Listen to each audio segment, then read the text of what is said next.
The Girl with the Hungry Eyes, an episode of The Night Gallery, is a showcase for Joanna Pettet. She's a good enough actress, and she has something that you just can't order up from the casting department. She seems like some supernatural being in this episode, and that's enough. It was based on a short story by the great Fritz Leiber, but it's kind of just a situation. The episode opens with that awful, noisy third season theme that replaced Gil Mel's incredible, creepy theme from the first two seasons, so we're off to a bad start. They dumped the strange faces and art from behind the titles from the first two seasons and just go with zooming in on the paintings alone, which the paintings are great, but with that freaking music, they dumped something that was fantastic for something ordinary. The episode is directed by John Badham, who directed Saturday Night Fever, Blue Thunder, War Games. He's good enough, he's competent. James Farentino is a photographer who becomes entranced by a model whose image appears in a roll of film he's developing. And then the model just walks in, and her image disappears from the photo he's just developed. Right away we know something's not right, obviously, and that it's supernatural in nature, but Farentino has to be completely seduced by this woman, and casting Joanna Pettet makes that completely believable. The episode doesn't ease us into the supernatural. It's right there from the start. She doesn't give her name. She just comes and goes as she pleases, and he takes her pictures, and suddenly everyone wants her. They want her on billboards. They want her in magazines. That's when the supernatural essence of what she is clicks into place. She's a psychic vampire, but it's never really sketched out. She's just kind of there. John Abbott shows up and hires him to find a special girl for a big beer ad campaign. He describes what he's looking for, and what do you know? He's describing the girl. She's the combination of all his beer customers' wants: sex, immortality, and sex. What timing? She's the girl. She's Miss Munch. Subtle, huh? She drives men nuts, including Farentino's pal Harry, who describes her from just a picture as, "It's like she's looking back at me. It's like she knows me." Is she a vampire? Or is she all women, a kind of composite feminist warrior? This is the 70s. Characters keep telling us what she is, the essence of dreams and so on. The episode The Girl with the Hungry Eyes doesn't have a lot of dramatic punch, but like The House, another episode with Joanna Pettet, you just sit there and watch it and watch her. These are perfect settings for her. She looks so ethereal and beautiful and out of this world. She's not from around here. Give The Girl with the Hungry Eyes a look some night and just kind of fall into it. And I will say this, the ending is different from the short story, and Fritz Leiber said he wished he thought of that.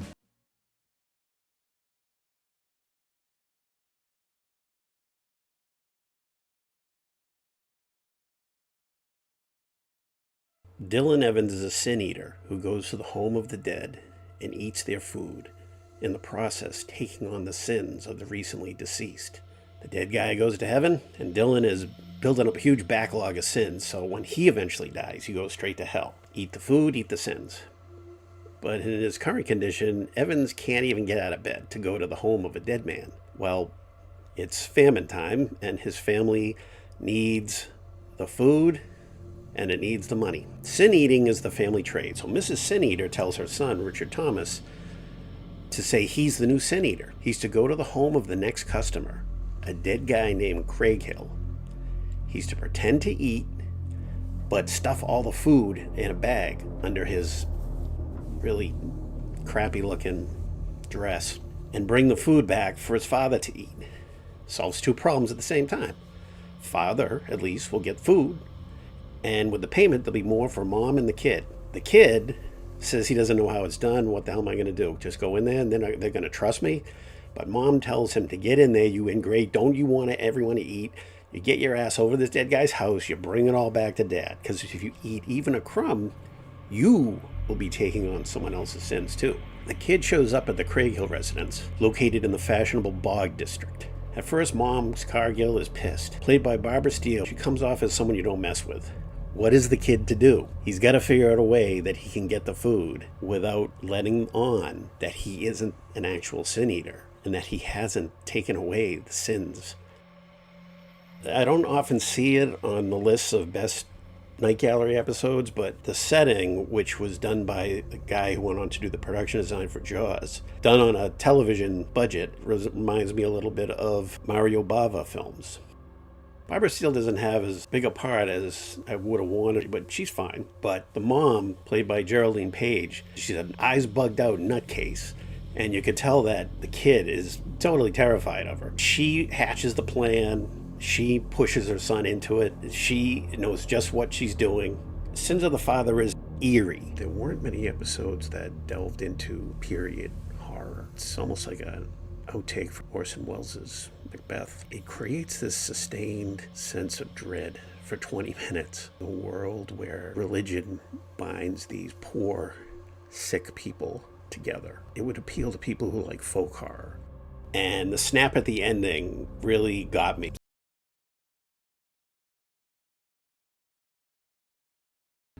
Then the first notes of Gil Mel's theme, the most frightening piece of music ever made for television, and the agonized faces of the damned coming at us. There were a series of black boxes. That night's rerun of Rod Serling's Night Gallery was on. This isn't about the series as a whole, but the one episode that really delivered what that title sequence and that theme music promised. That episode was Season 2's The Caterpillar.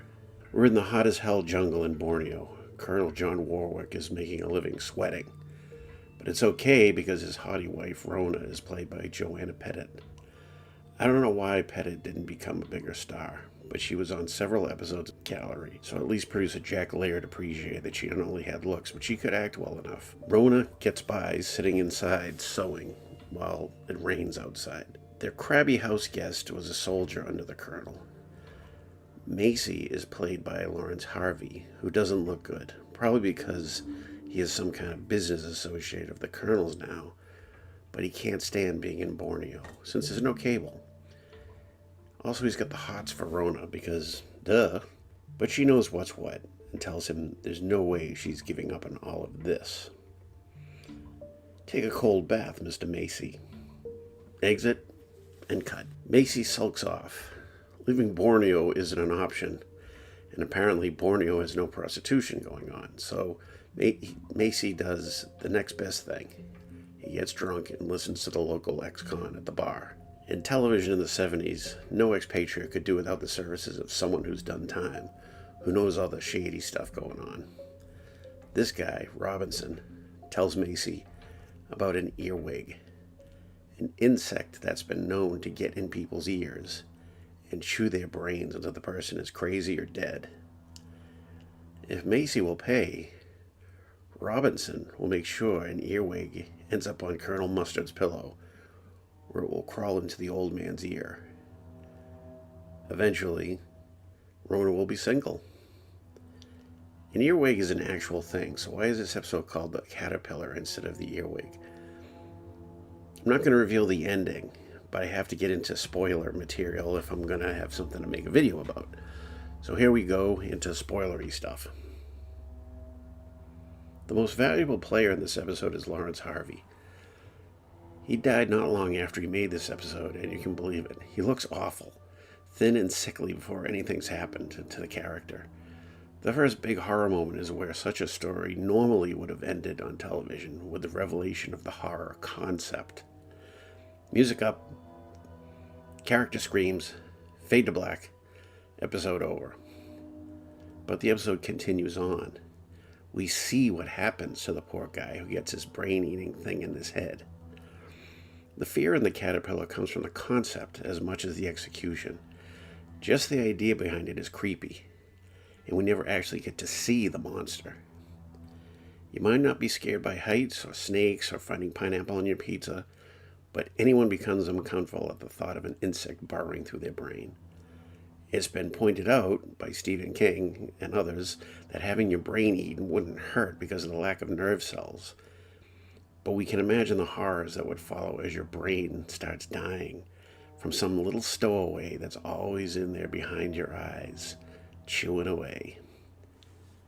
The best horror sneaks up on you and grabs you where you didn't know you had anything to grab.